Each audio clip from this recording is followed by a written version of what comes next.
Put God first. Put God first in everything you do.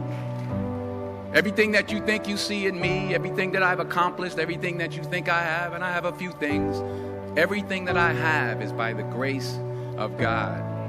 Understand that. It's a gift. 40 years ago, March 27th, 1975, it was 40 years ago, just this past March, I was flunking out of college. I had a 1.7 grade point average. I hope none of you can relate. I had a 1.7 grade point average. I was sitting in my mother's beauty shop. They still call it beauty shops now? What they call it now? Yeah, I was sitting in the beauty parlor. I was sitting in my mother's beauty parlor, and I'm looking in the mirror, and I see behind me this woman under the dryer. And every time I looked up, she was looking at me, just looking me in the eye. And I didn't know who she was, and I said, she said, somebody give me a pen, give me a pencil. I have a prophecy. March 27, 1975, she said, boy, you are going to travel the world and speak to millions of people. Now, mind you, I flunked out of college. I'm thinking about joining the army. I didn't know what I was going to do, and she's telling me I'm going to travel the world and speak to millions of people. Well, I have traveled the world, and I have spoke to millions of people. But that's not the most important thing, the success that I had. The most important thing is that what she taught me and what she told me that day has stayed with me since. I've been protected. I've been directed. I've been corrected. I've kept God in my life, and it's kept me humble. I didn't always stick with him, but he always stuck with me. So stick with him in everything you do. If you think you want to do what you think I've done, then do what I've done and stick with God. Number 2, fail big. That's right. Fail big. Today's the beginning of the rest of your life, and it can be very frightening. It's a new world out there. It's a mean world out there, and you only live once. So do what you feel passionate about. Take chances professionally. Don't be afraid to fail. There's an old IQ test, was 9 dots, and you had to draw 5 lines with a pencil within these 9 dots without lifting the pencil. The only way to do it was to go outside the box. So don't be afraid to go outside the box.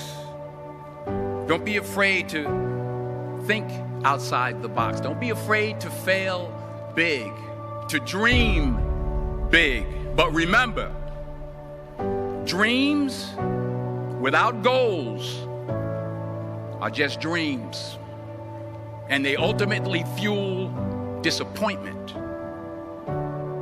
So have dreams, but have goals. Life goals, yearly goals, monthly goals, daily goals. I try to give myself a goal every day. Sometimes it's just to not curse somebody out. Simple goals, but have goals. And understand that to achieve these goals, you must apply discipline and consistency. In order to achieve your goals, you must apply discipline, which you've already done, and consistency every day, not just on Tuesday and miss a few days. You have to work at it every day. You have to plan every day. You've heard the saying, we don't plan to fail, we fail to plan. Hard work works. Working really hard is what successful people do. And in this text, tweet, twerk world that you've grown up in, remember, just because you're doing a lot more doesn't mean you're getting a lot more done. Remember that. Just because you're doing a lot more doesn't mean you're getting a lot more done. Don't confuse movement with progress. My mother told me, she said, yeah, because you can run in place all the time and never get anywhere. So continue to strive, continue to have goals, continue to progress. Number 3, you'll never see a U-Haul behind a hearse. I'll say it again. You'll never see a U-Haul behind a hearse. I don't care how much money you make, you can't take it with you. And it's not how much you have. It's what you do with what you have.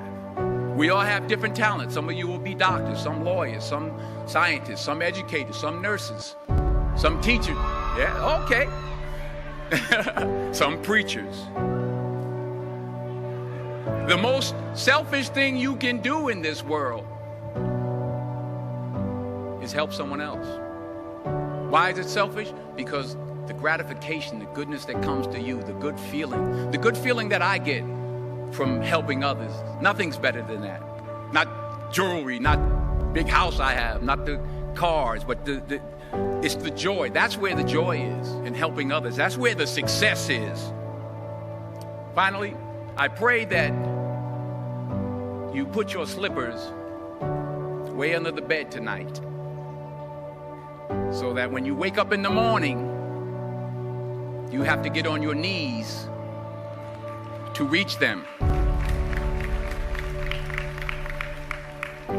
And while you're down there, say thank you for grace.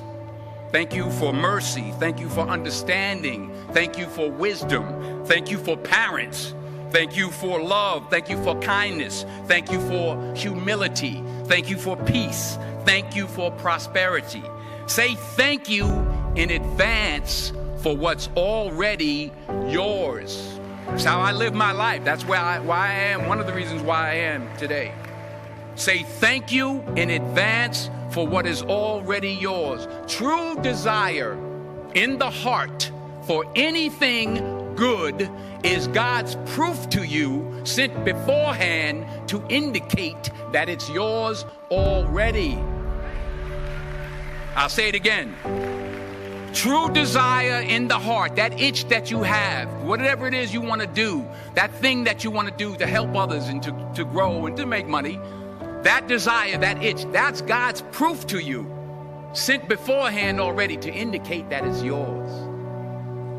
And anything you want good, you can have. So claim it. Work hard to get it. When you get it, reach back. Pull someone else up. Each one, teach one. Don't just aspire to make a living. Aspire to make a difference.